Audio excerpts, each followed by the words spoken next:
My name is Mount Bachelor, and I've been around for a long time, and I've seen a lot of seasons come and go, a lot of dry and a lot of snow.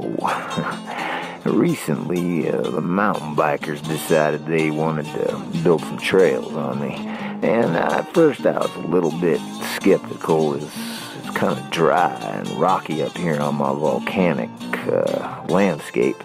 But they started off easy, and they seemed to have kind of got the hang of it. And so they've been upping their ante and upping their game a little bit. And now we got Rockfall. It's going to be one of the hardest trails on me. But, there might be a little bit of rock and a little bit of fall going on up in here. But, I think it's going to work out. They're going to open this trail soon, and I think it's going to challenge you. Welcome to Rockfall.